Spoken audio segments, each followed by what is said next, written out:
2016, um ano que pareceu um verdadeiro palco onde diferentes personagens atuaram. Um ano de grandes emoções no Brasil e no mundo. Cenas de expectativa e apreensão com o impeachment de uma presidente da República. Atos protagonizados por um personagem ambíguo, herói para alguns e vilão para outros, Eduardo Cunha. Uma aparente cena de comédia norte-americana que ganhou contornos de suspense e finalizou com ares de terror para muita gente. A eleição de um empresário polêmico como presidente da nação mais poderosa do planeta.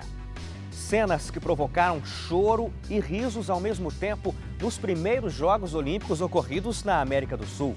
E essa é apenas uma sinopse de tantos atos e personagens que povoaram o ano de 2016. Os detalhes desse roteiro completo você acompanha a partir de agora na retrospectiva 2016 do jornalismo da Novo Tempo.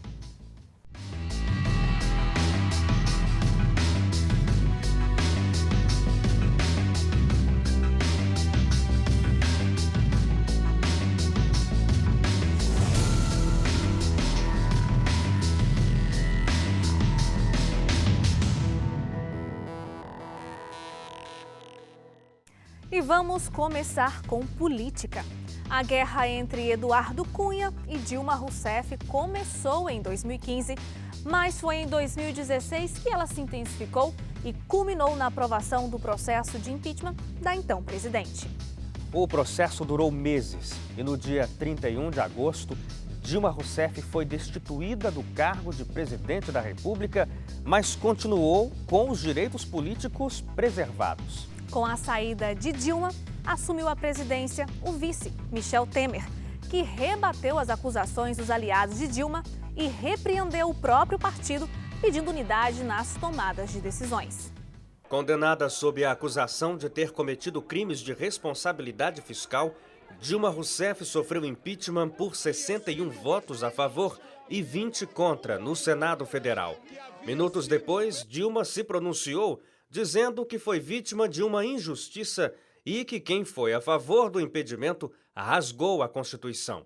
Hoje, o Senado Federal tomou uma decisão que entra para a história das grandes injustiças. Os senadores que votaram pelo impeachment escolheram rasgar a Constituição Federal. Decidiram pela interrupção do mandato de uma presidenta que não cometeu crime de responsabilidade. Sob o comando do então presidente do Supremo Tribunal Federal, ministro Ricardo Lewandowski, a decisão do Senado foi dividida em duas partes. Dilma foi impedida de continuar a exercer a presidência da República, mas não teve os direitos políticos cassados, o que significa que ela pode continuar a se candidatar para cargos eletivos e também exercer outras funções na administração pública. Assim que anunciado o resultado, Michel Temer já foi cumprimentado pelo presidente do Senado, Renan Calheiros, por Rodrigo Maia, presidente da Câmara dos Deputados, e também por Ricardo Lewandowski, na época presidente do Supremo Tribunal Federal. A cerimônia de posse foi rápida e Temer leu o tradicional juramento, se comprometendo a respeitar a Constituição brasileira. Prometo manter, defender e cumprir a Constituição, observar as leis, promover o bem geral do povo brasileiro, sustentar a união, a integridade e a independência do Brasil. Nas ruas, alguns manifestantes contrários ao impeachment já pediam fora Temer em atos espalhados pelo Brasil. Para o Partido dos Trabalhadores, legenda que elegeu Dilma Rousseff e todos os seus simpatizantes, tudo não passou de um golpe. Por outro lado, houve comemorações também Brasil afora, celebrando o impeachment de Dilma e a posse de Temer como presidente da República. De uma certa forma, você acha que a grande repercussão midiática acabou influenciando diretamente os votos dos deputados e mais tarde, quem sabe, os votos dos senadores? Ou seja, o que aconteceu entre os políticos teve uma influência através da mídia? Eu acho que a repercussão é natural. Um fato político desse tamanho é natural que tenha a repercussão que teve na imprensa, assim, seria estranho se fosse de outra forma. O que é curioso é que a divisão que aconteceu no país, até colocada muito claramente por você, né, assim, uma parte muito grande do país achando que foi golpe, outra parte muito grande do país achando que foi legítimo, ela não estava expressa na mídia, né? A mídia inteira tratou como se não fosse. Eu não estou aqui fazendo juízo de valor se foi ou não foi. Todo mundo viu, enfim, uma disputa muito aguerrida no país. Assim, você tinha uma parte grande do país que, enfim, que achava que a Dilma tinha que sair, enfim, que era um processo legítimo, ela tinha que ser tirada. E uma parcela também significativa da população que estava chamando aquilo de golpe de Estado, uma acusação muito grave. A mídia, em sua totalidade, tinha uma opinião de só uma daquelas parcelas. Então isso é que é uma coisa que acabou aí, sim, na minha opinião, influenciando o processo. Porque o país estava dividido, a mídia não, a mídia estava unificada de um lado só. Isso sim acaba, de alguma forma, causando uma interferência no processo político. Você acha então que, de certa forma, não houve uma total imparcialidade da mídia nesse caso, porque os dois lados da história não foram bem contemplados? Assim, eu acho errada a cobrança de uma imparcialidade da mídia, na minha opinião. Assim, a mídia não é imparcial, não tem como ser imparcial, né? Assim, o que eu acho não diria errado, o que eu acho é uma característica brasileira é da mídia convencional, ela não é plural, né? Quando todos os canais de televisão maiores, abertos, todos eles têm uma mesma posição, isso não é tão plural quanto a sociedade. A sociedade brasileira ela é mais plural do que a mídia brasileira, né? Ou seja, a sociedade brasileira, nesse caso específico, por exemplo, parte da sociedade brasileira julgava que aconteceu um golpe, parte da sociedade brasileira julgava que era um processo legítimo. Porém, todo o conjunto das televisões abertas achavam que era um processo legítimo. Então, a mídia não reproduzia a pluralidade da sociedade. Mas a guerra de poderes continuou. O presidente da Câmara dos Deputados, que deu o pontapé inicial para o processo do impeachment de Dilma Rousseff, não conseguiu se manter no poder e sofreu a cassação do mandato. Por 450 votos a favor e 10 contra. E apenas 9 abstenções, Cunha deixou o comando da Câmara dos Deputados pelas acusações de corrupção e mentira ao dizer que não tinha contas no exterior. No mês seguinte à queda de Dilma, foi a vez da queda de Eduardo Cunha. Os 450 votos a favor da cassação do mandato do então deputado federal foram muito superiores ao mínimo necessário, que era de 257 votos. Declara a perda do mandato do deputado Eduardo Cunha por conduta incompatível com o decoro parlamentar. Cunha, que tanto articulou e tinha muitos aliados quando era o presidente da Câmara, ficou praticamente sozinho e, mesmo assim, se disse inocente. O deputado Marcos Rogério, relator do Conselho de Ética, se mostrou contente com o resultado e disse que o plenário compreendia o momento que o país estava vivendo e precisava reafirmar a dignidade do parlamento. O que estava em jogo aqui é a imagem do parlamento, a probidade do parlamento, a dignidade do parlamento. E o plenário não se curvou aos argumentos da defesa que negavam o óbvio.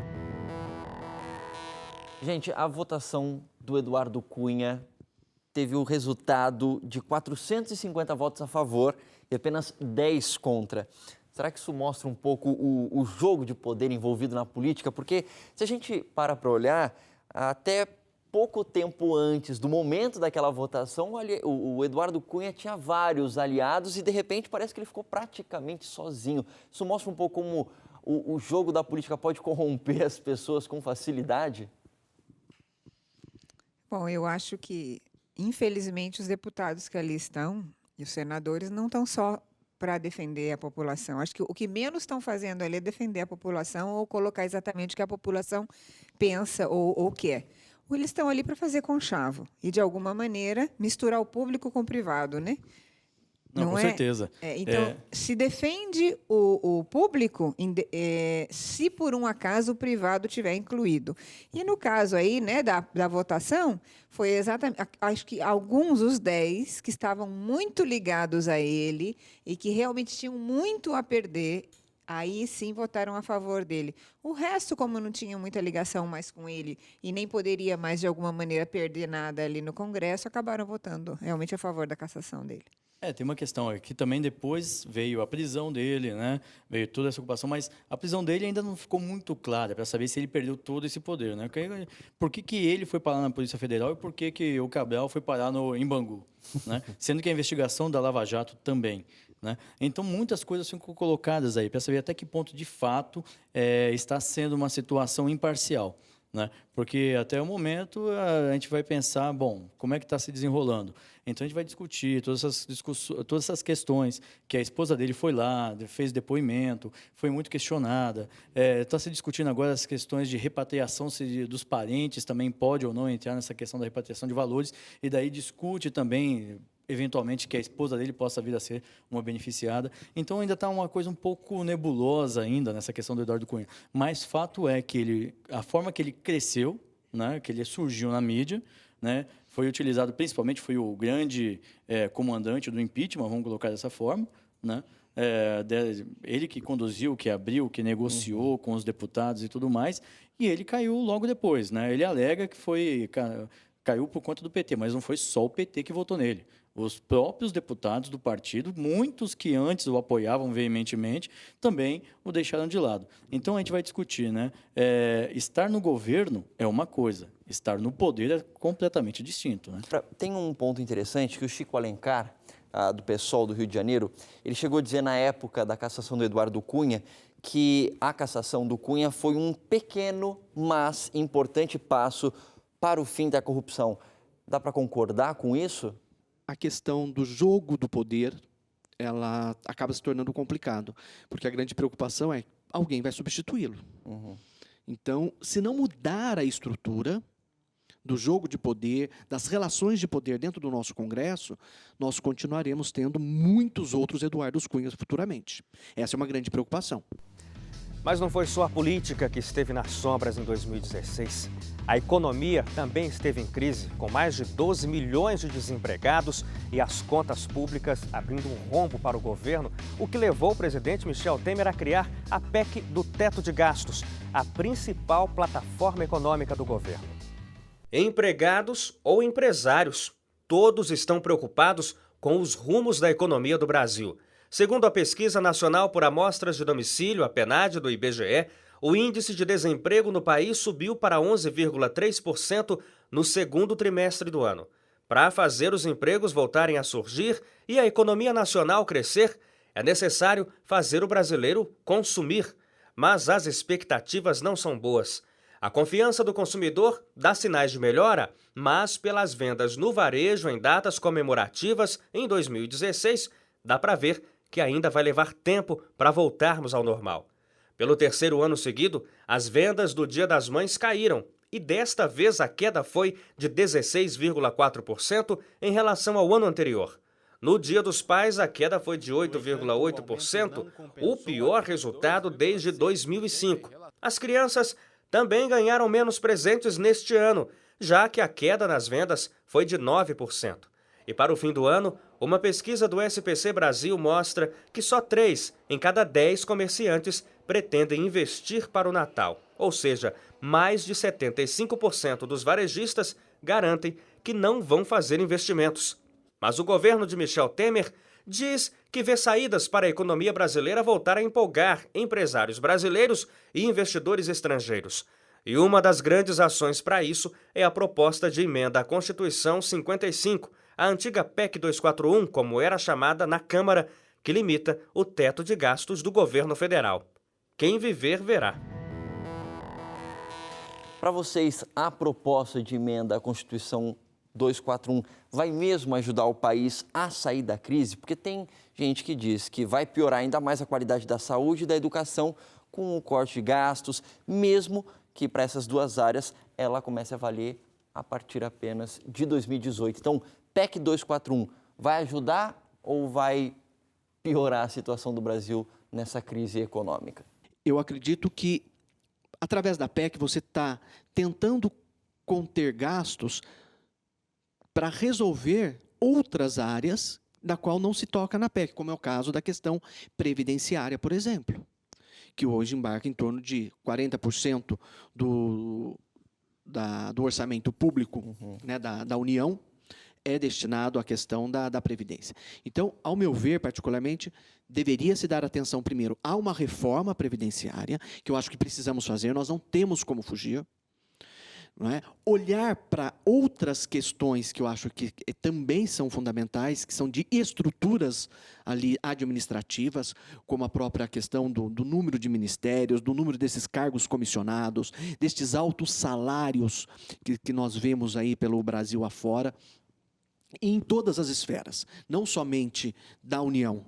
Nós estamos falando de contenção de gastos, né, das 3 esferas de poder, tanto judiciário, legislativo e executivo, mas também dos municípios e estados também. Não é? Então, quer dizer, a economia que se pode fazer com esses recursos. E, claro, exigir uma transparência realmente mais clara do gasto público. Aí eu acho que a PEC ela vai ter um sentido todo especial, que é contornar todo este momento de crise. Ao meu ver, a PEC sozinha não vai resolver muita coisa. Nós teríamos que ter uma transversalidade das reformas, associar trabalhista, previdenciária, reforma política, porque está tudo relacionado. É a mesma coisa que eu montar uma peça aqui agora e depois as demais eu vou ter que adaptar. Então, pode ser que fique um remendinho aqui, não encaixou direito a outra peça ali e a gente venha a ter mais problemas também. Outra crise que começou em 2015 e perdurou em 2016 foi a saúde, principalmente com os casos de microcefalia ligados ao Zika vírus. De acordo com o Ministério da Saúde, passou de 2.000 o número de casos de microcefalia confirmados em todo o Brasil em 2016. Foram cerca de 10.000 casos notificados desde o início das investigações, ainda em 2015. Cerca de 500 casos terminaram em morte. E a região Nordeste concentra o maior número de casos confirmados da doença. A malformação do cérebro do bebê, ainda durante a gestação da mãe, compromete o desenvolvimento da criança. Quanto mais cedo infectada, piores são os danos. O combate à doença ainda está ligado ao transmissor do Zika vírus, o mosquito Aedes aegypti. As principais medidas para isso são eliminar os criadouros do inseto, o uso de telas protetoras, além da utilização de repelente por toda a população, principalmente entre as gestantes. O governo federal já começou a distribuição de 3,5 milhões de testes rápidos para detectar o Zika, um investimento de 119 milhões de reais. E um vislumbre de esperança para a área da saúde. A chamada pílula do câncer está sendo testada e os resultados parecem ser promissores.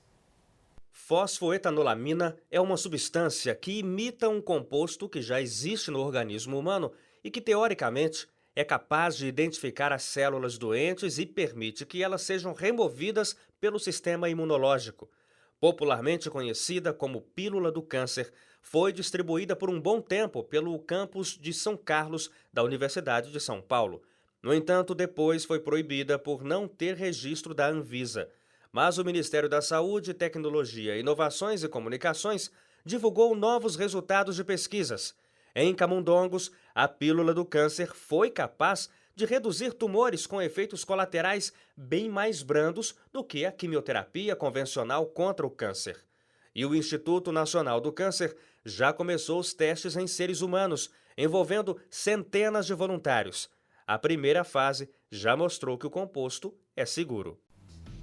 Em um ano de eleições municipais, o grande vencedor foi o nulo, tendo como vice na mesma chapa o branco.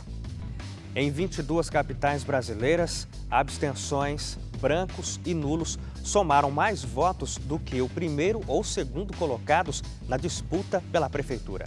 Foi o recado de boa parte do eleitorado brasileiro, dizendo à classe política que não vê representatividade em nenhum deles. Uma verdadeira crise política. Pode-se dizer que as eleições municipais de 2016 foram atípicas. O grande número de abstenções foi uma surpresa e reflete a revolta do público com a política brasileira. O filósofo César Eugênio analisa esse fenômeno. Já são números que preocupam. São números que preocupam porque, de alguma forma, nós enxergamos nas eleições atuais, né, um cansaço de um modelo de Estado que se consolidou aí nas últimas eleições. A falta de alguém em quem depositar o voto realmente com confiança. Outro ponto que vale destacar foi a grande derrota do Partido dos Trabalhadores nos poderes municipais.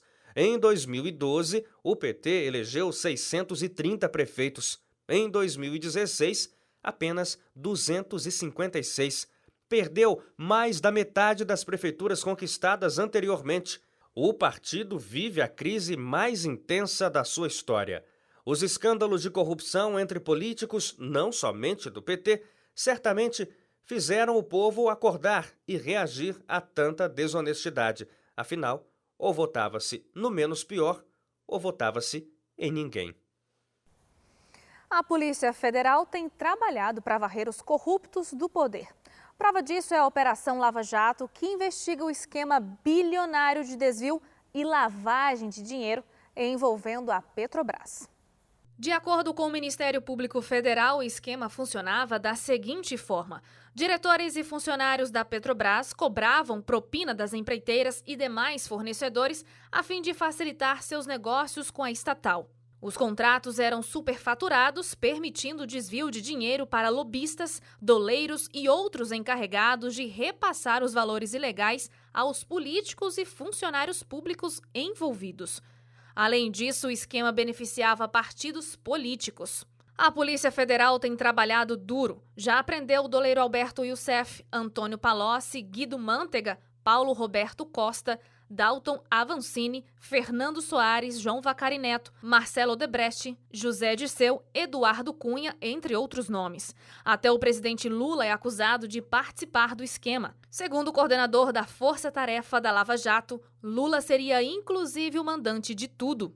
O Ministério Público Federal acusa o senhor Luiz Inácio Lula da Silva como comandante máximo do esquema de corrupção identificado na Lava Jato. Quem está no comando dos julgamentos em primeira instância dos crimes identificados pela Operação Lava Jato é o juiz Sérgio Moro, considerado atualmente por vários brasileiros como uma espécie de herói nacional no combate à corrupção. E com a intenção de reduzir as desigualdades educacionais, o governo propõe a criação da Base Nacional Comum Curricular.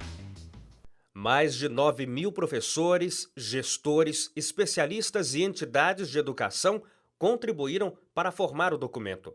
A Base Nacional Comum Curricular está prevista no Plano Nacional de Educação e vai definir o conjunto de conhecimentos e habilidades que os alunos devem adquirir e desenvolver em cada etapa do ensino básico. A Base Nacional Comum é um documento indutor dos currículos das redes e das escolas, né? É um documento que detalha os objetivos de aprendizagem, os direitos de aprendizagem que cada criança, cada jovem matriculado tem ao estudar nas escolas das redes públicas e privada do Brasil.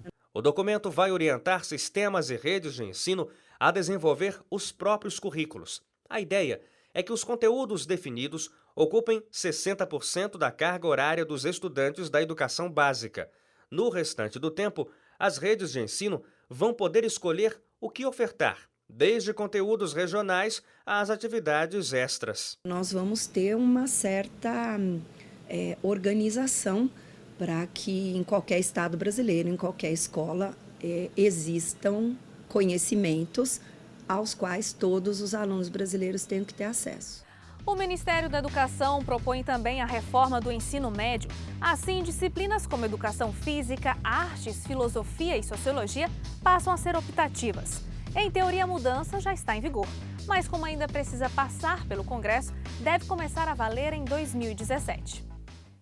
A ideia é que o ensino médio seja mais flexível ao estudante. A proposta é que, ao longo dos 3 anos do ensino médio, metade da carga horária do conteúdo obrigatório, que é definido pela Base Nacional Comum Curricular, seja extinta. O restante do tempo deve ser moldado a partir do interesse do aluno e das especificidades de cada rede de ensino do Brasil. Os alunos vão poder, por exemplo, escolher seguir algumas trajetórias: linguagens, matemática, ciências da natureza e ciências humanas, como hoje são divididas as provas do Enem. E os secretários propõem ainda a inclusão de um 5º eixo de formação, técnica e profissional, como conta o ministro da Educação, Mendonça Filho. O novo ensino médio tem como pressuposto principal o protagonismo do jovem, para que o aluno escolha diferentes trilhas acadêmicas e profissionais e, ao mesmo tempo, facultarmos ao estudante a formação técnica profissional na carga horária do ensino médio, fato este que não é possível de acordo com a arquitetura legal existente na base legal do ensino médio. A medida provisória da reforma do ensino médio se choca, de certa maneira, com a proposta da Base Nacional Comum Curricular, é isso? Exatamente isso. Porque enquanto você tem a proposta da base comum, você pensa a educação básica como um todo. Okay. Todas as áreas de conhecimento, aquilo que cada um pode contribuir, com que cada conhecimento pode contribuir para a formação da pessoa, do cidadão e do trabalhador. Uhum. Não é? E, de repente, você tem uma medida provisória que mexe com o ensino médio e que não leva em consideração esse processo construído e que não leva em consideração também os outros segmentos, colocando, de repente, na mão do ensino médio a finalidade de formar tão somente a mão de obra para o trabalho. Okay. É verdade, eu concordo com o que o professor falou, porque, de fato, o que faltou plenamente foi diálogo entre o governo, que editou a medida provisória, e com as bases que pensaram a construção e que desenvolveram todo esse processo. Porque que é melhor para poder perceber isso aí, essa situação, o que de fato demanda do que os professores e o público, que são os estudantes. Como é que vocês viram a situação da ocupação dos colégios buscando protestar contra a medida provisória do ensino médio e também contra a PEC 241. Realmente eles sabiam o que estavam fazendo do ponto de vista do que vocês conseguiram analisar, ou tinha, poderia dizer assim, algum tipo de manipulação política por trás desses atos? Eu parto da seguinte premissa. Para alguém poder me analisar ou saber se eu trabalho bem, no mínimo, tem que saber o que eu sei. Certo? Ou então estar sofrendo com os atos, ou se beneficiando ou se maleficiando com os atos que eu pratico. Os alunos sabem muita coisa, mas não sabem tudo. Nesse caso, eles tinham que ser ouvidos, sim, porque nós estamos, digamos, numa democracia. E os professores tinham que ser os porta-vozes desses meninos. Ninguém ouviu nem professor, ninguém ouviu nem os alunos. Quando você deixa uma brecha, qualquer tipo de movimento entra. Então, tinha de tudo ali no meio. Tinha baderneiro, tinha gente que nunca estudou, tinha gente de sindicato, tinha black blocs, tinha de tudo ali. Tinha muita gente que entendia também. Agora, esses que entendem deveriam ser ouvidos. Um governo sozinho não consegue fazer uma alteração dessa se não ouvir toda a população. Um professor desse não consegue representar os alunos se ele não for bem avaliado pelos superiores dele e ter o devido prêmio por ele ser um bom professor. Maus professores tinham que ser retirados do local de trabalho porque estão influenciando e maleficiando esses alunos. Não há uma fiscalização, não há uma avaliação. Se coloca uma legislação ou um projeto e se joga para ele ser aceito. Então, tem erros de todos os lados. Tem que ser muito bem avaliado. Um político sozinho não consegue saber o que é melhor para o Brasil. A reforma do ensino médio e a PEC que limita os gastos públicos, inclusive gastos com a educação, deixaram estudantes descontentes, que passaram a fazer protestos, ocupando várias escolas no país. Mais de 1.000 escolas no Brasil foram ocupadas em protesto contra a reforma do ensino médio e contra a PEC do teto de gastos. O estado do Paraná foi o que apresentou um movimento mais forte de ocupação. Das 2.100 escolas públicas localizadas no estado, 850 foram ocupadas pelos estudantes. No entanto, o movimento, que pretendia ser pacífico, deu lugar à violência. Um estudante chegou a matar outro, de apenas 16 anos de idade, dentro de uma escola em Curitiba, no mês de outubro. Por conta da proximidade das avaliações do Exame Nacional do Ensino Médio, o Enem, o governo pediu que os alunos saíssem das escolas, pois muitas receberiam estudantes para a prova. Nós respeitamos o direito a protesto, todos podem protestar democraticamente, mas, ao mesmo tempo, entendemos que o direito de estudar, o direito de acessar uma prova que é inclusiva, como o Enem, deve ser um direito preservado a todos os brasileiros que queiram se submeter ao Enem, especialmente os jovens brasileiros. Como nem todas foram desocupadas, as provas do Enem foram reagendadas para milhares de estudantes, gerando um prejuízo com custo aproximado de R$8 milhões. Agora, vamos falar do caso da ocupação das escolas. Os estudantes protestando, então, contra a PEC 241 e também contra a reforma do ensino médio. Quando a mídia acompanha, faz cobertura desse tipo de manifestação, ela realmente dá apoio, ela referenda a manifestação, ela faz com que a manifestação até se torne maior? Não, acho que eles, enfim, acho que varia muito. Acho que aí tem vários tipos diferentes. Eu acho que não explica direito, no geral. Eu acho que realmente é uma coisa difícil de ser explicada. Acho que as ocupações, elas não são simples de ser... E mesmo os motivos que levam à ocupação, todos eles são complexos. A própria palavra PEC é uma palavra complexa. PEC, até você explicar o que é uma proposta de emenda constitucional, que ela tinha um número, foi para o Senado, mudou de número. Enfim, a gente ficaria aqui falando horas até conseguir explicar o que raios que é essa PEC. E depois a reforma do ensino médio é outra história. Então, são assuntos complexos que levam à invasão. Você entender a invasão como um ato político de resposta àquilo também é complexo. E a mídia, especialmente televisiva, tem que explicar tudo em pouquíssimo tempo. Então, é algo que demanda de uma complexidade bastante grande. Então, normalmente é tratado com uma superficialidade do ato de invasão em si. E aí fica difícil mesmo, porque aí você... parece que foi uma molecagem, digamos. Fica dentro da superficialidade, fica parecendo, esses moleques não tem o que fazer. E não é bem assim. Na verdade, eles estão tentando proteger a escola, de fato. Assim, a intenção deles, em última instância, é proteger a educação. No cenário internacional, 2016 foi marcado pelo chamado Brexit, que tratou da separação da Grã-Bretanha da União Europeia. O termo Brexit vem da junção de duas palavras inglesas, Britain e exit, que significam saída britânica. O resultado do plebiscito, realizado no dia 23 de junho, mostrou que 51,9% dos britânicos queriam a saída do país do bloco econômico. 48,1% da população britânica votou pela permanência da Grã-Bretanha na União Europeia. Assim que o resultado do plebiscito foi revelado, a libra esterlina se desvalorizou em relação ao dólar. Outro resultado imediato foi a renúncia do então primeiro-ministro do país, David Cameron. Um tempo depois, Theresa May assumiu o cargo e trabalha no plano do Brexit. Mas a saída do Reino Unido da União Europeia não é assim imediata. O processo formal de saída deve começar em março de 2017. Além disso, se acionado o artigo 50 do Tratado de Lisboa, o processo de negociações para a saída do bloco pode durar 2 anos. E se o pano de fundo é o cenário internacional, Hillary Clinton e Donald Trump foram os protagonistas em 2016.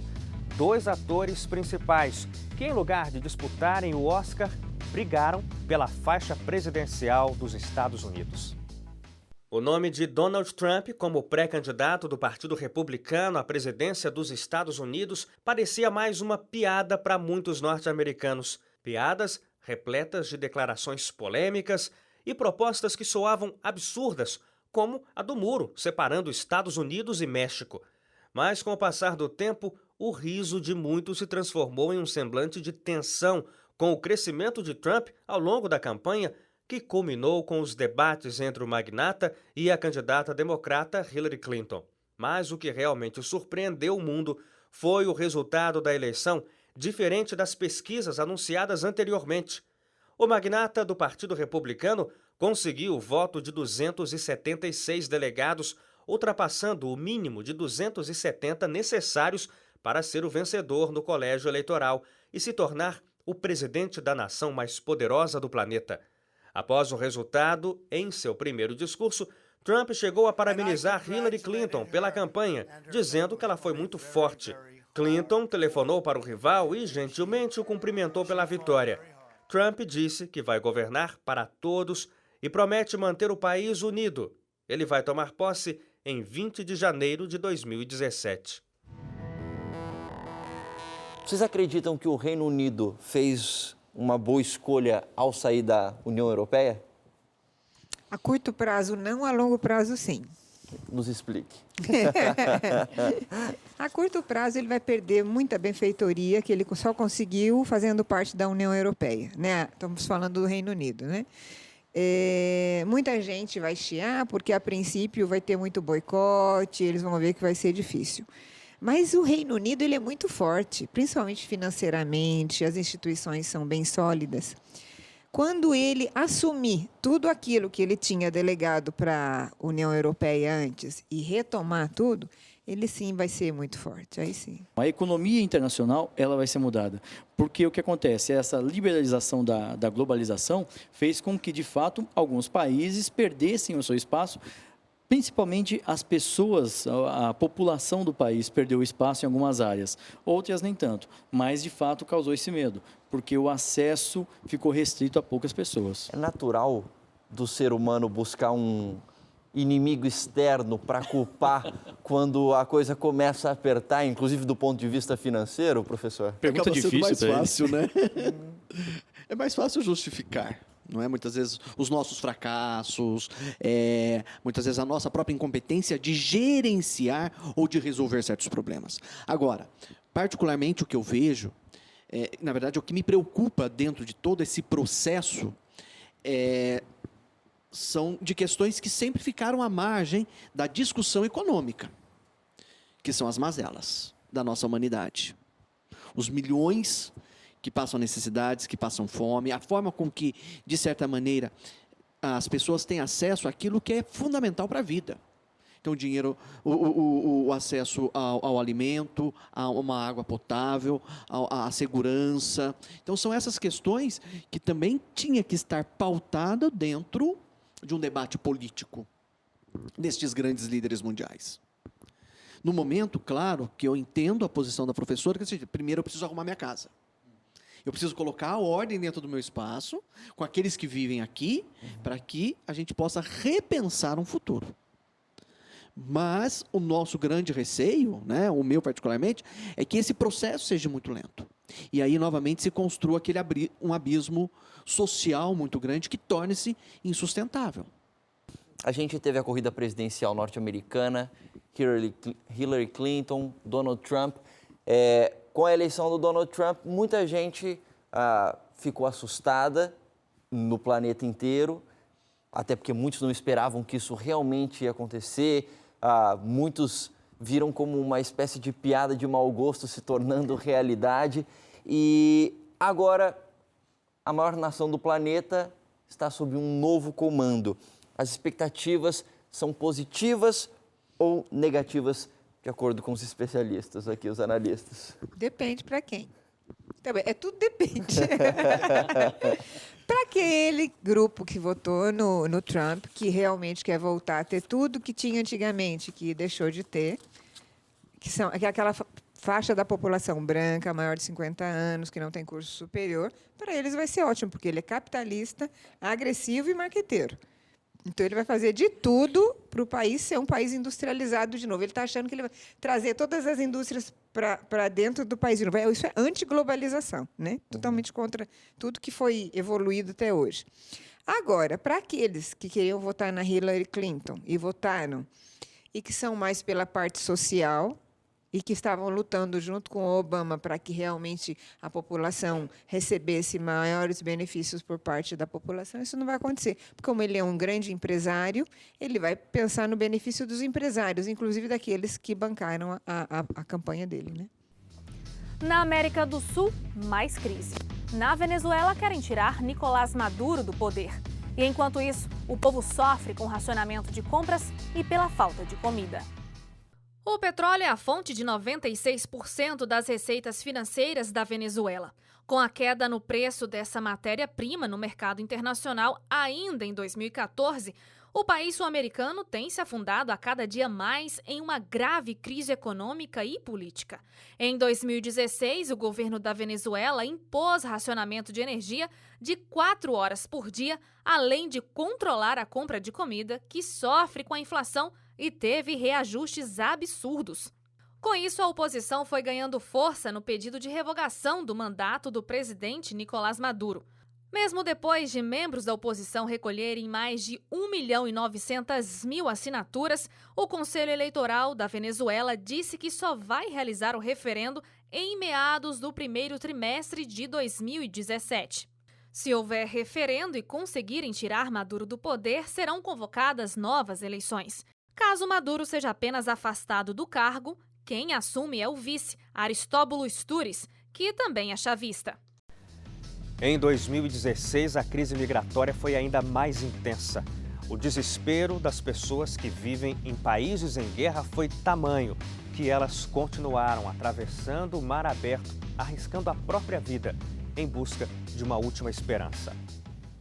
De acordo com o escritório do Alto Comissariado da ONU para os Refugiados, o Acnur, 1 em cada 113 pessoas no mundo solicita refúgio.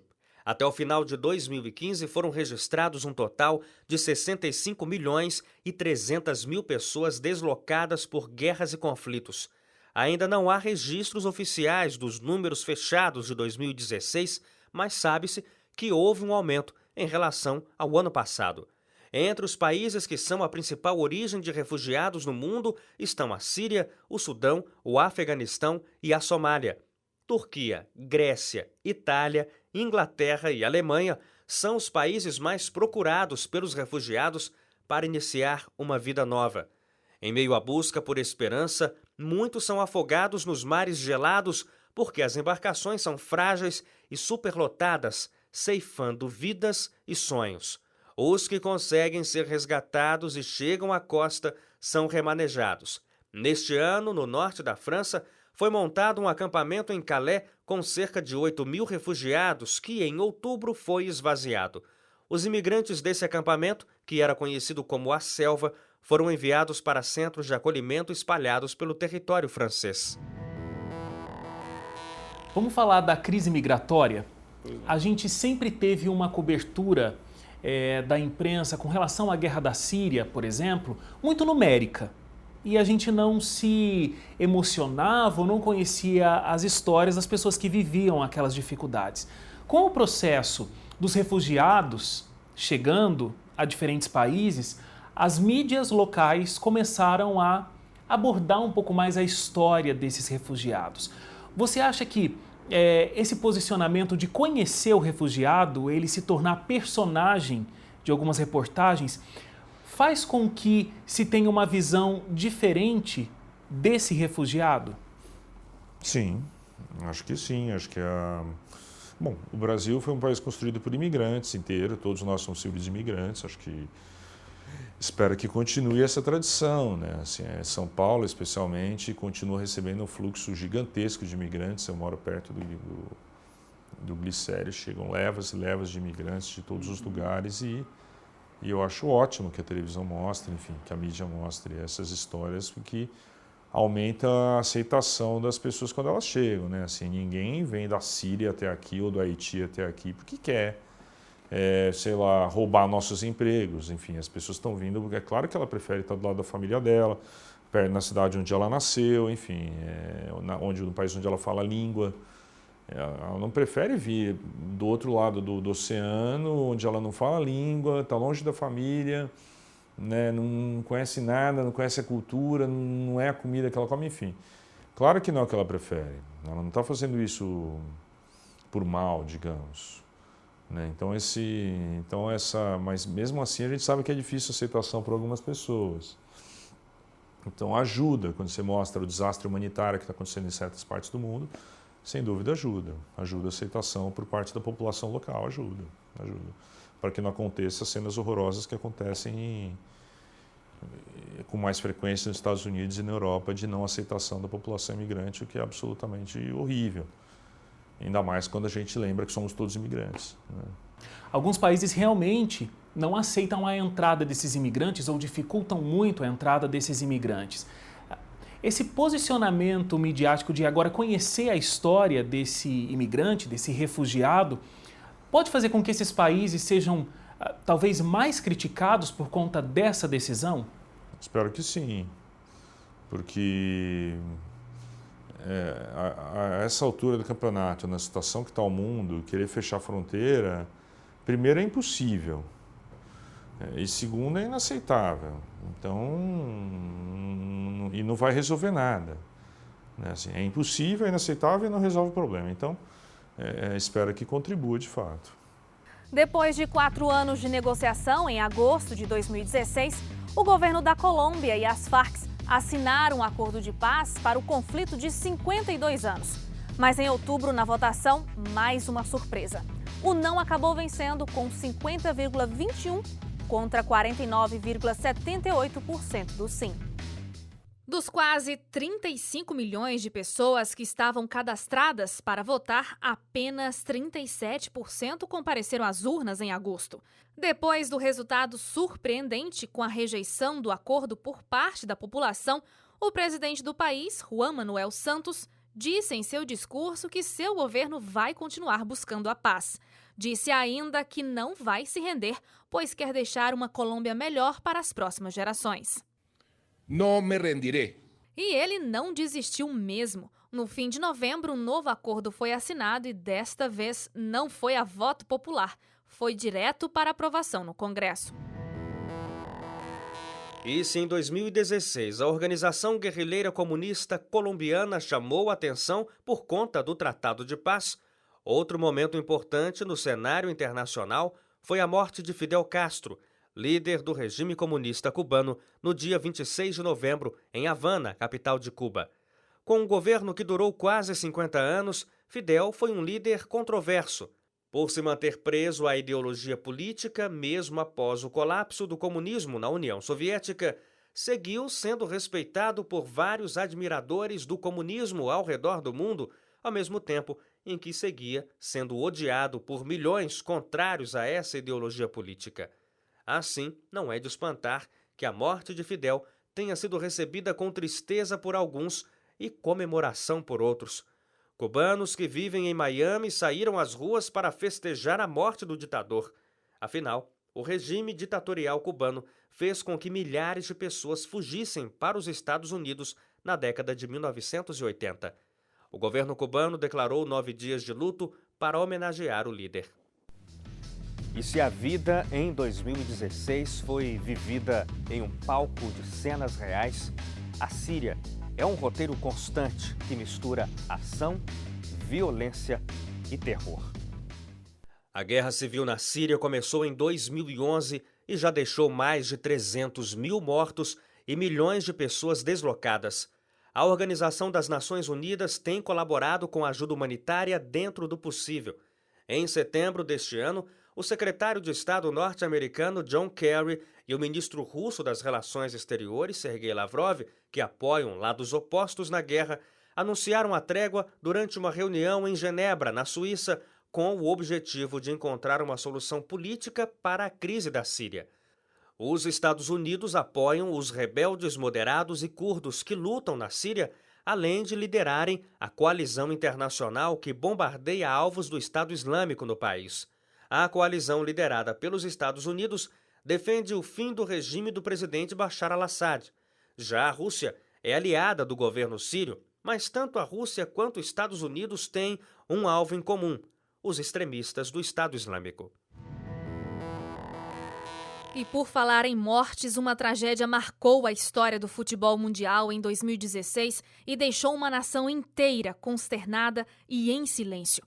Na noite de 29 de novembro, o avião que transportava a equipe da Chapecoense caiu quando se aproximava do aeroporto José Maria Córdova, na cidade de Medellín, na Colômbia.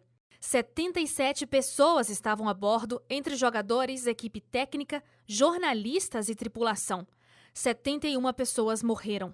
A alegria do futebol se transformou em uma triste tragédia.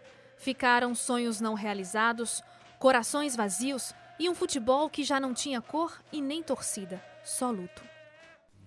Em 2016, o coração sorriu e chorou com os Jogos Olímpicos do Rio de Janeiro. Mas pode-se dizer também que as primeiras Olimpíadas sediadas na América do Sul deram dor de cabeça para muita gente. Uma mistura de sentimentos bons e ruins, que só um grande evento como esse, sediado em um país repleto de casos de corrupção e desvio de verbas, poderia causar. Os Jogos Olímpicos do Rio deram o que falar entre os brasileiros e os estrangeiros. As polêmicas começaram bem antes da abertura do evento, com a preocupação com o Zika vírus, com as águas poluídas, a segurança ou a falta dela, com a entrega das obras que sofreram atraso e até com a venda de bilhetes que começou fraca e depois deu uma boa melhorada. E não tem como não lembrar do suposto assalto sofrido pelo atleta norte-americano Ryan Lott, que na verdade mentiu para as autoridades após arrumar confusão em um posto de gasolina depois de frequentar uma festa e estar embriagado. Mas apesar dos assuntos polêmicos, foi possível acompanhar as histórias de superação dos atletas batendo recordes, mostrando que o corpo humano tem habilidades e capacidades incríveis que só mesmo um ser superior poderia ter criado. E mesmo entre aqueles que têm alguma deficiência física, o dom de se superar é aflorado e mostra que todo o esforço valeu a pena. 2016, o Brasil sediou o maior evento esportivo do mundo, os Jogos Olímpicos. Existia uma grande preocupação de como a mídia internacional veria o Brasil, não diretamente ligado a resultados esportivos, mas o contato que a mídia teria com o país em si. Como é que a mídia internacional avaliou o nosso país? Eu acredito que bem. Eu acho que foi a mesma preocupação que tinha em 2014. As pessoas previam uma catástrofe e deu tudo certo. Né? Assim, o pessoal falava, meu Deus, que vergonha, imagina na Copa. Em 2016 foi a mesma coisa. Meu Deus, que vergonha, imagina na Olimpíada. Deu tudo certo. A Copa foi um sucesso, os gringos adoraram, a Olimpíada foi um sucesso, os gringos adoraram, enfim. Um roubo aqui, outro roubo ali, que eu tenho certeza que aconteceu em Londres também, na China também, na Alemanha.